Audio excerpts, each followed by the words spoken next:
Welcome to another Drive Time Impact Gateway podcast, designed to help you increase your bottom line. I'm Shane Westholter, the CEO and founder of Gateway Financial Advisors Incorporate and Gateway Insurance Group Incorporate. And as Gateway Insurance and Financial Services, we help you take the if out of life so you can live a quality life and maintain your dignity. Today, I have a special guest, Simon Reilly, who is the founder of Leading Advisor, and you can look that up at leadingadvisor.com. He specializes in business coaching. So welcome to the broadcast. Good to have you on, Simon. Pleasure to be here. Very much appreciated. Yeah, very much looking forward to talking with you, adding some value and insights to your audience. Thank you. We always begin our broadcast by having you share, if you will, with our listeners a little about yourself, maybe some personal background, something about your childhood. And one question, as we always ask all of our guests when we get started, is what is that one thing that is significant or important that you feel that you're very proud of and accomplished before your age 25? Well, I'll take that one on. And it's kind of twofold because, of course, somebody is going to answer this with a record-breaking sales story. And yes, before I was 25, I broke every record known to humankind in the window business that I was in. So I was selling aluminum windows to single-family and multi-family construction in the greater Vancouver area in the late 1970s, early 1980s. And what's extraordinary about that story is I was young, I was looking to find myself, and I kind of hadn't found my way yet. And I was just driving a truck for this company, just delivering windows. And somebody said, you might be good at sales. I took a price list with me, and I left the loading dock at 8 o'clock, and I was supposed to be back at 10 o'clock that morning, and I took a price list with me, and I was delivering windows, and this fellow building next door said, wow, those look like pretty good windows. And I had worked in the factory. I knew the product inside out. I explained everything known to humankind to him, and he said, well, what do they cost? And I said, well, I got a price list here, and I got a price book, and I got an order form. And believe it or not, this contractor, we were standing there on the hood of a 1979 Ford one-ton truck, and we filled the order out together. And we got to the box where it said discount. He said, well, what's the discount? I said, I don't know. I said, I'll phone the office and find out. They told me the discount. He says, I'll take them. He said, why don't you come on down the street? And I got a few friends building houses down there, and I don't know if they got windows yet. And so I went with them. Anyway, I didn't get back to the loading dock until 8 o'clock that night, and the manager was just fit to be tied. He was going crazy. He's going to fire me. There's all these orders that need to be delivered. Where have you been? And I said, but I got all these orders. He'd orders. What orders? And it turned out that I'd sold more in one day as a truck driver than the area salesman had for the entire month. And that's how I recruited my way into sales. And I got one more little story. Sure. So Sister Agnes Claire comes up to me, and I'm 10, and she gives me a UNICEF box to collect for UNICEF on Halloween. And hey, this is a great idea. I told my friends, Heinz and Warner about this, and they said, oh man, that's going to get in the way. And in those days, you used to take a pillow sack, pillowcase, and it was hundreds of kids, and you're getting candy apples and toffee apples and Rice Krispie squares, and so. I said, well, I got to do this. I said, Halloween's on Friday night. I said, how about if we go out Saturday morning and we'll go do this, right?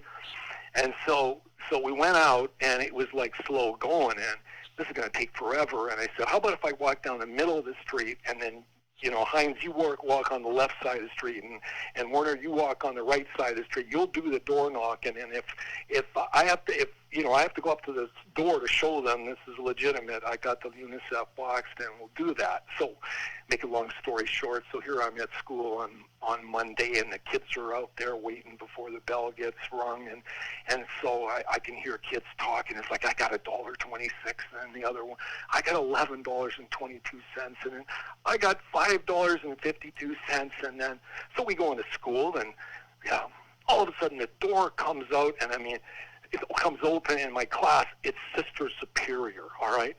And where is Simon Reilly?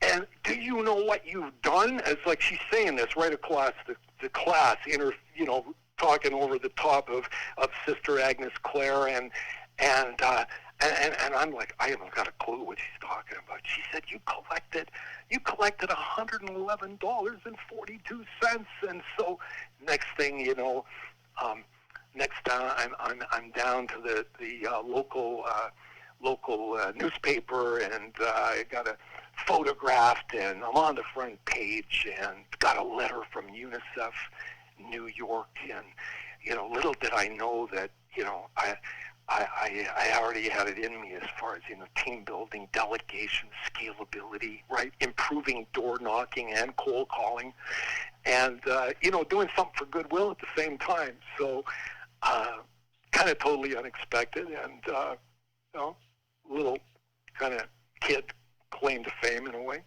So there you have it. Very nice, very nice. So a salesman from the very start. We saw it was part of you from the beginning, right?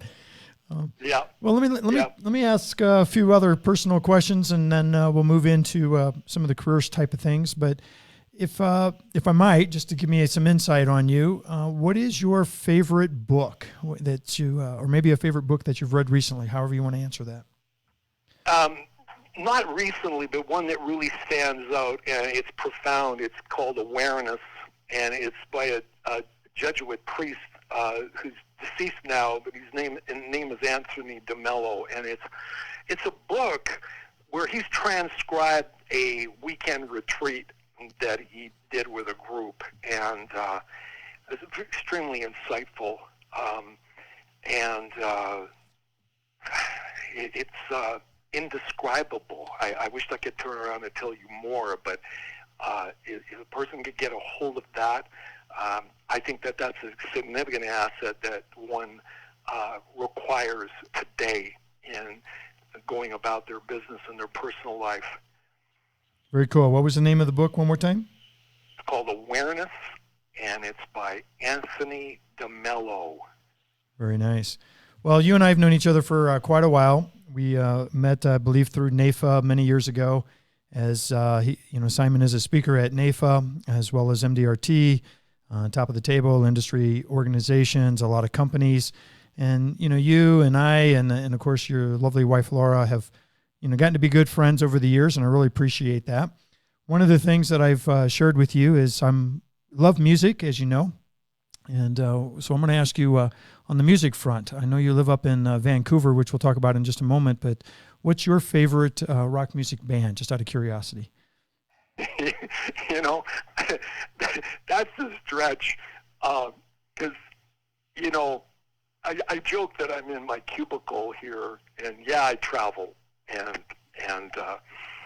I've been viral or virtual for decades, and I haven't listened to music in a long time, but recently of course, Netflix, because we're seeing a fair bit of Netflix, I saw this special called Band of Brothers, and it was about Robbie Robertson and the band, and man, that got me reacquainted to a band that I quite enjoyed, just depth of talent, musicians, writing. So that was a blast from the past. I mean, their fame, being the band, the opening band, they played with Bob Dylan when Bob Dylan, went from folk to rock, and so they kind of, helped him bring it when people were not interested in listening to Dylan do rock music, and they almost needed chicken wire when they were going out, introducing rock to these folk acts. So, yeah, quite enjoy them. Yeah. Very nice, very nice. Well, we'll reminisce sometime about some of the bands, and you and I can have long conversations over that, I'm sure. So if, I know you live up in Vancouver, so why don't you tell us a little bit about, on the personal side, I guess, first, what are some of your favorite outdoor activities? Did you always, live in Canada, grow up in that area? What's some of your background there? Well, I was born in England, and my parents and we came to actually New York, and I have cousins in New York, and I was just about an American. My father wanted to be in New York with his family. My mother wanted to be loyal to the crown, and so that's how we wound up in Vancouver. And I lived in the greater Vancouver area for most of my life. And, when I say greater Vancouver, so Vancouver, you can go from the coast inland about 60 miles. So it's we're talking about a valley, so the Fraser River Valley. So that valley will cut in 60 miles going west to east. You're running right along pretty well on the 49th parallel. From Vancouver to Seattle used to be a 2-hour drive. It slowed down given the volume in relationship to the border crossing. From the 49th parallel, you maybe got another 40 miles north-south. So you don't have a great big area there. You're landlocked by the border, the ocean, and the mountains to the north. And so when I say greater Vancouver, I grew up in a little town up in the valley called Chilliwack. And interesting enough, I gradually moved my way towards Vancouver, and that's where Laura and I met. We're now on Vancouver Island, which folks in the States may recognize it more as Victoria Island. It's kind of confusing. Vancouver is the largest city in British Columbia. Victoria is the provincial capital, which happens to be on the southern tip of Vancouver Island. So that's where it kind of gets confusing. The cruise ships go from Victoria north through what they call the Georgia Strait between Vancouver Island and British Columbia as they go towards Alaska. And so we live in a little town called Parksville, which is directly parallel across the water from Vancouver. Small town, 12,000 people. Pace of life is quite relaxed over here, partly because there's no bridges, and so yes, there's a couple of airports that handle jet traffic, but you're looking at a 2-hour ferry ride, and likely a lineup of 1 hour in advance of getting on a 2-hour ferry ride to be able to get over here. So, that explains why we don't have the volumes of traffic and, a more remote kind of lifestyle. How do we get over here? Laura grew up in Victoria. Laura's mom, Helen, who's extraordinary mother-in-law, and she's 88 and a half and still going strong, and we go down and visit quite a bit. On one weekend, we went for a visit to see Helen, and it was like, let's go take a look up here at this place called Parksville. And little did I know that, they had already had, staked out where we're going to be living for the next 15, 20 years or so. So I had no idea that, we were going to be living over here, and I just went with it, and it was a blessing too, because a little more to that, we had a perfectly good business in Vancouver working with financial advisors, but I wasn't doing any speaking, nothing like I'm doing now. Well, you move to an island, and then there's 10 or 12,000 people. Well, there's not a lot of financial advisors over here, so you got to figure out a way to create visibility. And so, hence, then started speaking at conferences, and I'll be quiet now and wait for the next question. No, very good, very good. Yeah, well, let's kind of lead that direction. We'll take a break here in just a moment after this next question, and then we'll take a break and come back and talk about the business in detail, a little bit about what you're doing now and how you're helping advisors grow their practice. So I'm going to pull, you and I have done some personal business coaching together. You were a business coach for me for some time, so I want to take one of those questions and throw it back at you, and then we'll take a break and we'll lead into the other questions. But the question I want to throw at you right now, Simon, was how would your parents describe you at this point? What would be their view of you? Would they, be proud? Would they be disappointed? Did they want you to be something else? So how would your parents describe you? And maybe give us some insight there, and then we'll take a quick break. I'll take that last part first, that they want me to be something else. I would imagine I would imagine most parents would want their children to be something else. And my parents, they wanted me to complete university education and a degree. And something, as you're asking me this, I'm thinking back as far as what kind of direction, in my mind, I'm thinking back, and, for me, I think one of the first things, I didn't want to be a fireman or one of the sort of standard things that somebody might say, but I had in mind I want to be an architect, right? If they were to respond today, I think that they would be quite proud. They'd be happy. They would appreciate the depth, the experience that I've been able to develop over the years, and the voice that I've found, and the difference that I'm able to make to a lot of people that I've had the pleasure to serve over the last 20, 25 years, focused on working with financial services professionals. They'd appreciate that, we're driven, we're focused, and we found a way to be able to have a balanced life too. To be able to turn it off and turn it on when required, so to speak.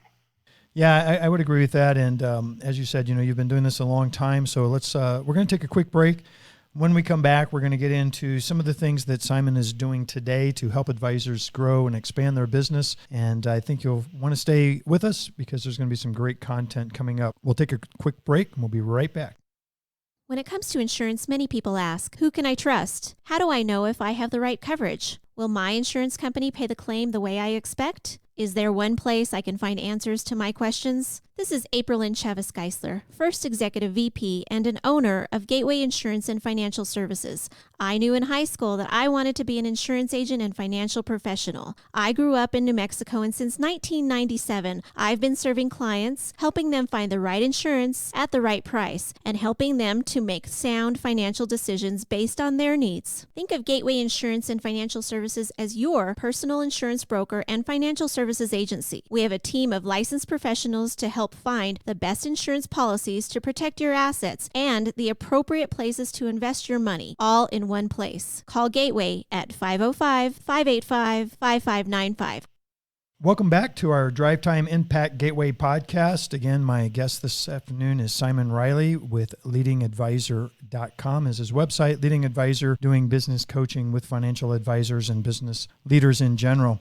Simon, again, thank you for giving us some background about you on a personal level. Again, I know you live up there in Vancouver, but you're down in the States frequently. And before the pandemic has hit, I know you've been traveling internationally as well. So you and I both have had the opportunities to be at seminars and workshops and conferences together, and really have enjoyed getting to know you over the years. Let's dive a little bit into your practice, what you're doing to help other advisors, and I'll lead off with maybe a question here on a personal level. How do you maintain your mindset, especially with some of the things that we're all challenged with under the current environment? How do you get up every day, keep your passion, keep your drive, keep that positive outlook for yourself personally? Thank you. I'll get right to that, but I do want to thank you, Shane. I want to appreciate you and thank you very much for creating the opportunity for me to be able to speak at a number of different NAIFA California locations. Especially coming from Canada, somewhat unknown. It's very much appreciated to have someone speak for you and endorse you and, acknowledge that somebody you should listen to. I guess back at the numerous NAIF events and today, so thank you. How do I get up in the morning? I have this thing that I've been using or talking about for years, and I call it waking up twice. In the old days when I didn't have a lot of training, and man, I'd built sales that were just extraordinary, and I was selling more than the company could handle and service, and man, I was dealing with overwhelm. So my mind would be going constantly. If anybody that knows me, if you've heard me speak, I talk about that the fact that a person is infinite, and I talk about that they're unique and that they're a being, and I segue into that a person of faith would use the fact that they're a soul. And not that I'm trying to influence anybody in relationship to what their beliefs are in respect about faith, but the thing that I want to emphasize or share with them is to consider that they're not their body, their mind, and especially the amygdala, the limbic brain, the fear, flight, and fright mechanism that we all have. And so, in the old days, it'd be like my amygdala would be, awake before I was awake, and it would be just going through, thoughts, judgments, projections, perceptions, ideas, fears. We're just talking about overwhelm here. It's not a great way to start one's day. I'm going to say forgive the amygdala, for it knows not what it does. It is innocent.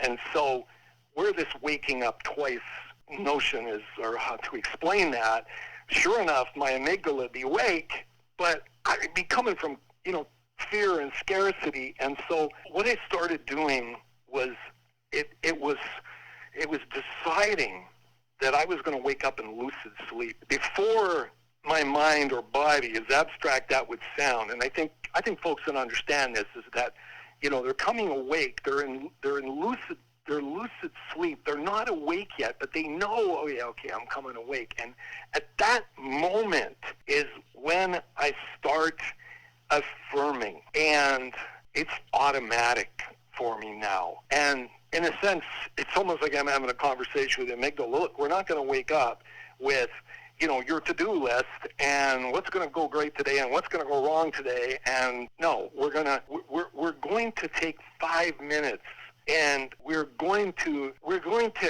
breathe our way into our hearts, and if we could affirm love and happiness and peace and joy, and not sounding, like, I'm a tree hugger from Vancouver Island, but honestly, it is deciding on behalf of the mind, especially right now, where, we're absolutely inundated with too much information, that this is all the information we need right now in this 5 minutes.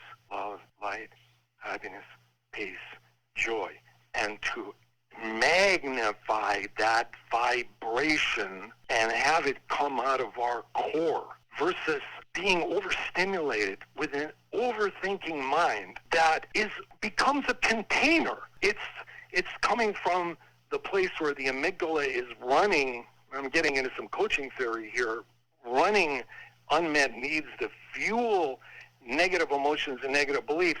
And in order to medicate that, then the amygdala says, well, I need more information. And so then that, in some people's case, could cause them to potentially want to, well, I got to get more information to be able to confirm I'm safe, so I better check the news. And then, well, then we're checking the news at 8 o'clock and 9 o'clock. Is that amplifying the currency? And now I come over into financial services or any situation, quite frankly. Financial advisors, they're in the currency business. They got to manage their currency. They got to bring currency to the clients that they're serving, because those clients may very well be experiencing some of those same things that I was just talking about. So the advisor has got to be able to be grounded, centered, clear, focused, values-based, carrying those values that are going to interconnect with positive feelings and positive beliefs, and be grounded in that at the core. Because as I continue to think about that, they're going to run into folks, their clients, during the day, and the advisor could very well pick up, this is something I've sort of coined over the last little bit, emotional contagion. You know, we're all, some, right, the news talking about contagion, but wait a minute, when we come into the proximity of people that potentially are concerned and are looking for advice, right, it's a strong probability that they can turn around the advisor unknowingly, maybe absorb some of that. Now, fair enough, but if they've got the core strength, then they have the values and the feelings and the belief systems and that core strength to be there for the client no matter what's going on. And one more point is that if they can hear the client, because the client may very well be wanting to vent. They may very well want to vent at the advisor. We don't know. And if we have the capacity, then we are in a position to be able to hear what the client is saying no matter what. Because the client needs to be heard. And I think that's the challenge that advisors face as far as call reluctance, or especially staying in touch with clients right now, or connecting with clients, being there for them, being available to them, hearing what they have to say, understanding that the client may very well just need to be heard. They may not necessarily even expect anything from the advisor.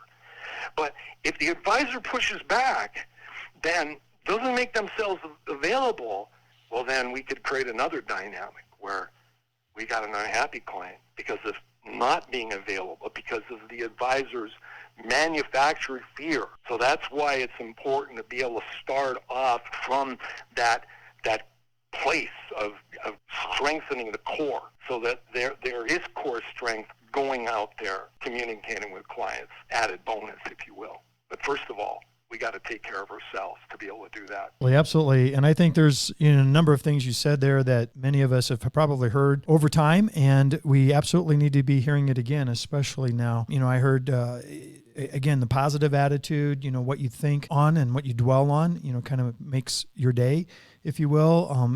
The saying is, as a man thinketh, so is he. Zig Ziglar and others had great comments about always having that positive attitude. Is the glass half empty or half full? How do you see the day? But I think what you said here towards the end is really important. It's, people just need to be heard. And when we look at what's going on around us, even internationally, people right now, they want to be heard. They want to know what the truth is, and they want to be able to express themselves. And with that, you and I, like I said, have done some coaching together. And so what would make your coaching, I guess, unique from some of the other business coaches that are out there? What is the thing that you would say, okay, sell me Shane on, Simon, sell Shane on how I would want to, why I would want to use you over maybe some of the other business coaches is out there?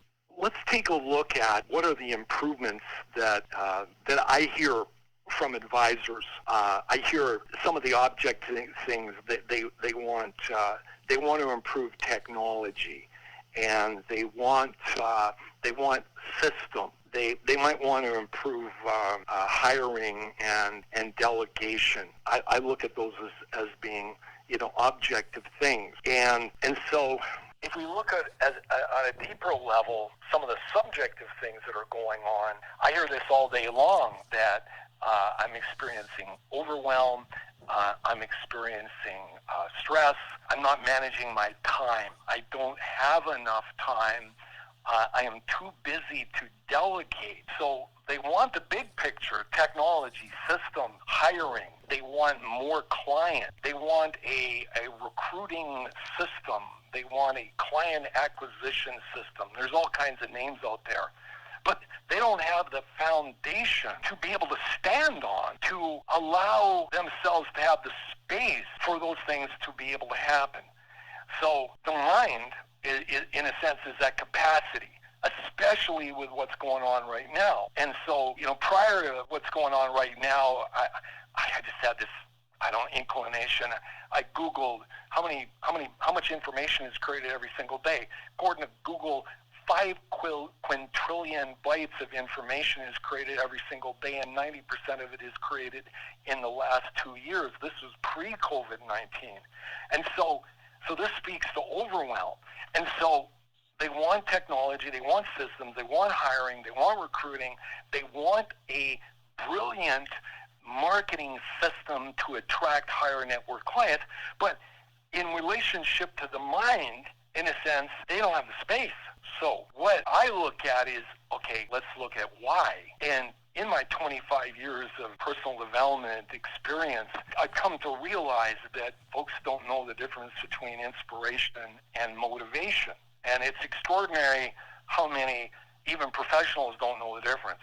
So inspiration is to influence, to move, or guide from within. And it's based upon one's value. Values drive positive feelings and positive beliefs. We all know that, right? That's an affirmation. You get your values, you get interconnected with your feelings, you get interconnected with your belief systems. And if I may, I could give an example. So every advisor, I believe, has got values of teaching, wisdom, listening, understanding. When they're living those values, they're experiencing confidence, certainty, and conviction. And if I make it into a belief system to serve the profession, it would be that the advisor has the best products and services to help their clients create a plan to grow assets, protect assets, save tax, and to be able to build a legacy. And if they have that currency and they own that at their core, then their clients are going to pick up on it. That formula, if you will, is going to pull them forward. So on the other side of the coin, we have motivational training, motivational speaking. And if you look it up in the dictionary, it says to come from a place of fear and need. And so, yeah, I am a strong believer in positive thinking. But what makes what I do different is, it's like, let's be honest. What we're trying to do is we're trying to think positive, but underneath the surface, we get all these negatives going on. And there's an expression, whatever you defend, you make real. If you push the negative back, there's a tendency where you're going to turn around and give it more power. So hypothetically, and this comes one more component, I'm going to head back over to what I said, people don't know the difference between a value and need. So I said motivation drives, motivation, the definition of it is to come from a place of fear and need. A value is interconnected with positive feeling and positive belief, and need is interconnected with negative emotion and negative belief. So here's an example of an unmet need of, say, worthiness. That's going to fuel emotions of anxiety and fear. And if I put it in the context of a public speaker, and I'm going to think positive, but I'm going to hurl myself out in front of that audience. I'm going to stuff the worthiness back, along with the anxiety and the fear and the belief that I'm not good enough, and I'm somehow going to talk myself on stage at the $1 Million Round Table, and the audience is going to smell it. Because I'm not going to be present in the room coming from a place of those values, right? I'm going to be there trying to compensate for, and it's not me that actually has the belief. It is the limbic brain, the amygdala, the fear, flight, and fright mechanism that has the unmet need, the emotion, and the belief. And so what we do is that is unique is before we get into values and positive feelings and positive beliefs, we help our clients with a simple set of assignments to understand these needs and how to clean up in a very simplistic process to clean up the negative emotions and negative beliefs. So then what happens is the true advisor shows up, and they've got practices, they've got systems that can deal with the amygdala, because the amygdala is almost like a guard dog in a way. It's like you can appease it, and it'll go back into its little house, and then hypothetically, I've never done a podcast before, and this is real time right now. And I'm not saying this did happen, but my amygdala could be freaking out, thinking, "Oh my goodness! I mean, what am I going to say? This is live, right? It's uncut kind of thing. It's one-on-one with Shane, and am I going to know enough to be able see? Where am I? Where am I? Am I coming from my heart and my soul when all that crap is going on? No, the amygdala is running the show. You know, Dylan said.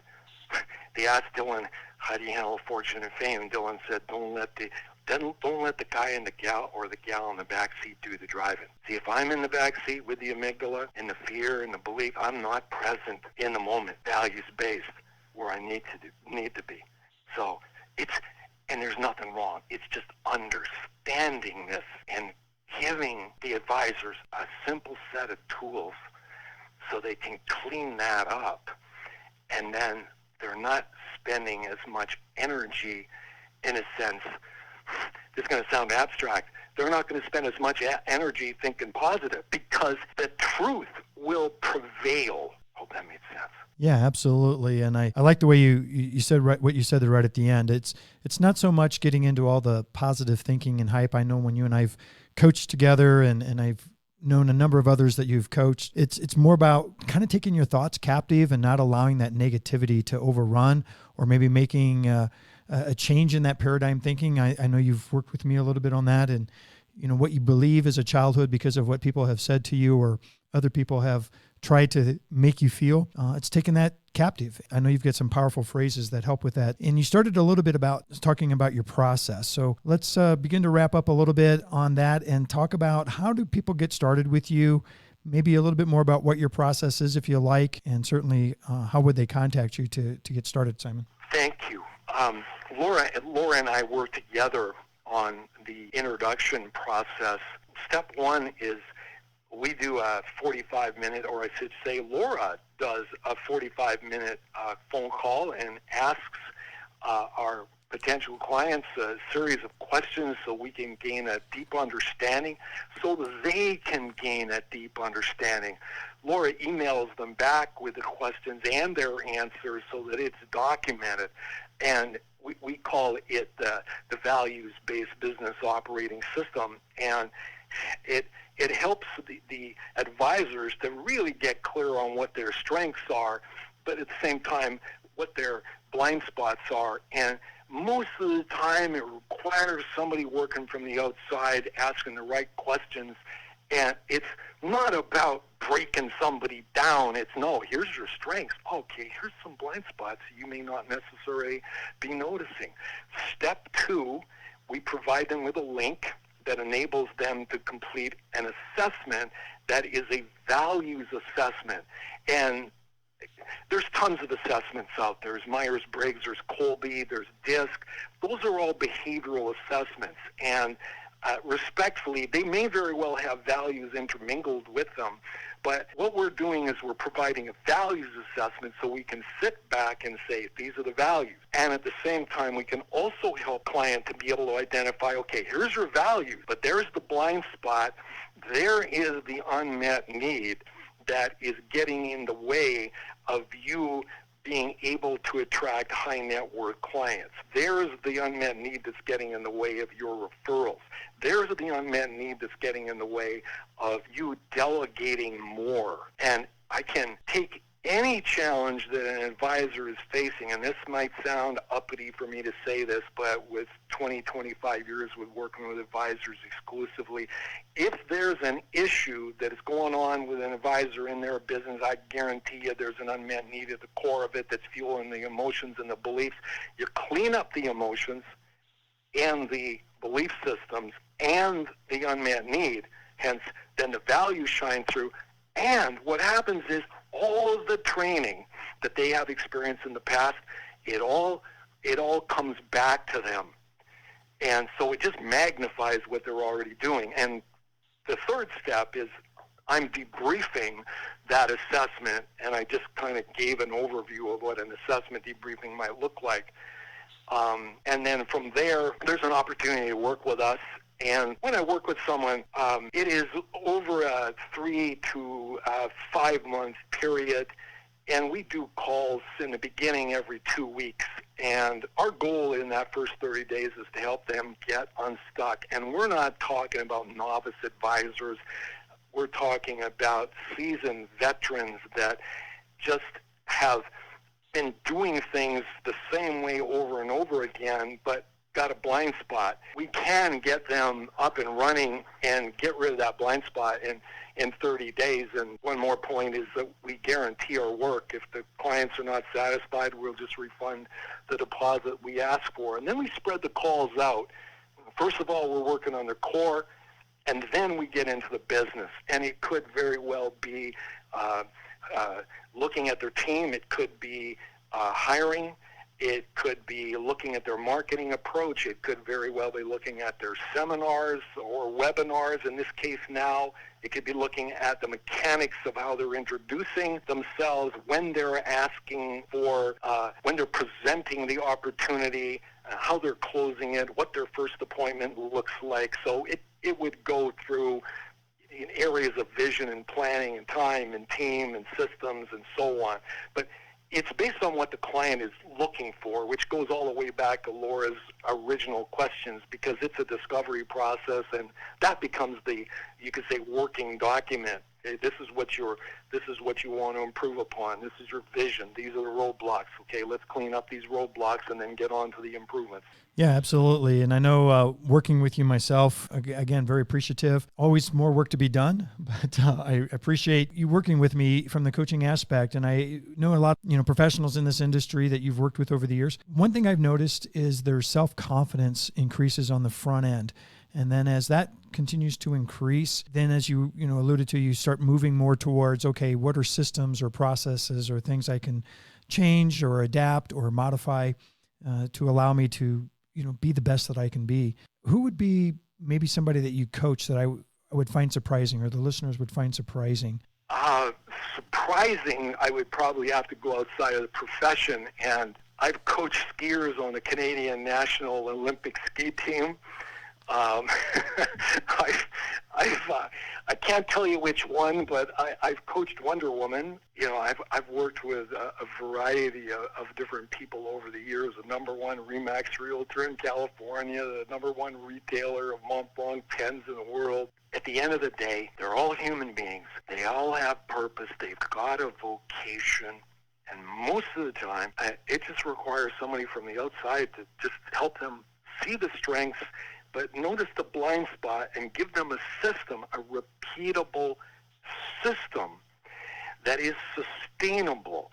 And boy, my righteous hat is on right now. I'm just so adamant about providing something that is sustainable, that repeatable. Yes, as you said, there's always another level. What we provide is like the systems, a toolbox, if you will, that no matter what they run into, they can take the systems and apply it to what they're running into as far as whatever that adversity, whatever that challenge is, and to be able to get them back into a values-based state of mind. So then they got the awareness, the capacity, the overwhelm is dissolved. When that happens, then, what do they say? How long does it take for a miracle to happen? They can get a solution to what could have looked like an insurmountable challenge in a relatively short period of time. When they are cleaning up the unmet needs, the negative emotions and negative beliefs, and they can get back on track with their values and come from a place of their core center, their strength of who they are. Well, as we wrap up today, I'm going to ask a question off of what you just said. In these most extraordinary times where negativity is around us, always, as you said earlier, as we turn on the news, as we talk to people, maybe even our clients are feeling that pressure and just need us to be a listener at the moment. What's the most important thing that an advisor can do daily to be successful in these extraordinary times right now? It's segueing off of what you were talking about there is limit the amount of stimulation that we're experiencing. As I said earlier, 5 quintillion bytes of information is created every single day. People talk about human beings and that the mind is infinite, but you know what? That might have been pre-Wi-Fi, and I don't want to limit anybody, but the volume is being picked up now as far as stimulation and information. So limiting that stimulation, limiting the amount of media that we are picking up on, then segueing, and I'm sort of segueing off of talking about in the evening. I mean, I'm talking all day long, but especially in the evening. I mean, shut the media down well in advance of going to sleep so that one can get a decent amount of sleep. Honestly, I don't know how anybody can do it without 8 hours of sleep. I've done 5. I don't do that anymore. I need a rested mind. And so I'm shutting down the stimulation. I'm going to bed earlier, right? What else am I doing? I'm getting up earlier. That's giving me my time for the practice.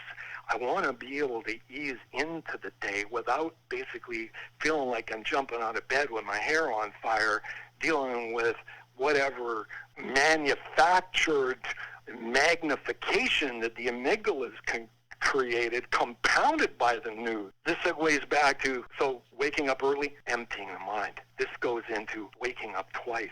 Okay, so we're disconnecting from the stimulation, limiting the media, going to bed earlier, waking up earlier, waking up twice, and we're affirming the strength that is within us, that has been given to us by God. We are also practicing emptying the mind. I say that, the mind, it doesn't know the difference between what a project is and a task and a to-do. A project is something where you're going to block time for 20 to 30 minutes and you're going to do nothing but that. A task is something you can do in 2 minutes or less. A to-do, honestly, it's a should. If we can't assign a date to it, well, it's a should at this moment. So a project has a date and a time block, so does a task. And so we need to empty the mind and download it of every thought. Also, we need to take a look around and say, where do you have these thoughts stashed? Some people are still using sticky notes and maybe using journals, and they maybe have stuff stashed in their email and task lists. Get it all in one spot. Categorize it. And so categorizing would be, okay, that's something to do with marketing or sales, or that's for a client, etc. We need to sort it by category. Then we can prioritize it. Then we can make a decision as far as when are we going to schedule it. And we can also make a decision about, okay, who are we going to delegate it to? And I think it segues into that notion about what can we say no to. Because if the mind is full, it can't tell the difference between, and as I said, it can't tell the difference between a project, a task, a to-do, or an A and a B or a C priority. It's just making it all a priority. Bang, I'm overwhelmed. Now, one doesn't have the capacity. They want to attract higher net worth clients. Okay, it's going to take energy to attract a higher net worth client. Those clients are going to expect connection. You got to connect with yourself and have the energy. You've got to have volumes of energy to engage and maintain that engagement. Those are the practices. They're basics. They're simple. What did Jim Rohn say? Success is a few simple disciplines practiced every single day. Leading advisor, Simon Reilly, a coach, speaker, author. He himself says, balance, plan, and results. Simon, I feel like we've had a mini coaching class on this podcast. I really appreciate that. It's great. Again, to get a hold of Simon Reilly, and Reilly is Reilly, 2 L's, Simon, Reilly. Feel free to reach out to Simon S. Reilly at leadingadvisors.com. Again, that's leadingadvisors.com. Best phone number for them to get in touch with you, Simon, if they'd like to follow up after this podcast and reach out to you? Is 1-877-248-6012. Again, that's 877-248-6012 or sreilly at leadingadvisors.com. Simon, thank you so much for being on the podcast today. Really appreciate that.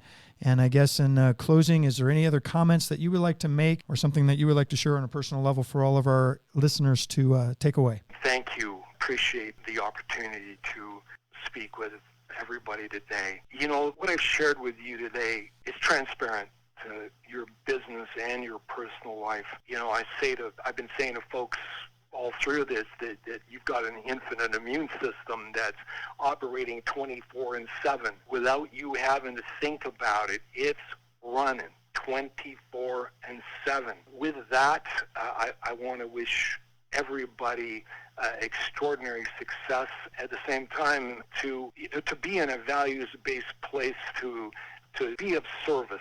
You know, what you're doing is extremely valuable. You know, if I think about, you know, my own childhood and my own upbringing. You know, I'm an only child. I mentioned we came from England to Canada, and my parents bought a scrap metal business when I was 5. So my formative years were you know, between 5 and 11 in the scrap metal business, and I was the referee, so to speak, in between my parents, in a sense, their struggle. It kind of gives you a little bit of background as to, you know, to why I learned and studied in depth the psychology that I share, but it also gave me a really, really strong business background at a really young age. You know, profit, loss, you know, hiring, dealing with staff, dealing with employee theft. There was all kinds of things going on. Here's my point. The number one thing my parents needed at that time, frankly, even over and above the accountant, and there's an expression, you know, a financial advisor is going to tell you what's going to happen. An accountant is going to tell you what did happen. They required a financial advisor. And if they had a financial advisor, things would have been extraordinarily different. And so anybody that's listening, there's an enormous amount of people that require your help. But first of all, you got to do your own homework. You got to have the conviction, the core strength. You do your homework, that's going to carry through to the folks that you're talking about. There's opportunity out there to be of service and make a significant difference. Shane, thanks so much. Thank you, Simon. Great as always. Again, to get a hold of Simon, leadingadvisor.com, over 25 years of experience working with financial advisors, specifically in the business coaching world. Great to hear you on The Voice. I look forward to seeing you again soon, hopefully. Give Laura all of our love. I wish all of you a great week ahead. Thank you for listening to our Gateway podcast. Securities offered through registered representatives of Cambridge Investment Research Incorporated, a broker-dealer, member FINRA, SIPC. Advisory services offered through Cambridge Investment Research Advisors Incorporated, a registered investment advisor. Gateway Financial Advisors Incorporated and Cambridge Investment Research are not affiliated. Thank you for joining us today, and we hope you enjoyed this program. GFA is focused on being a one-stop shop for full financial planning. To get more information about how you can join and be part of this winning team, go to www.gfainvestments.com or call us at 888-939-9714. Once again, our website is www.gfainvestments.com, or you can contact us at 888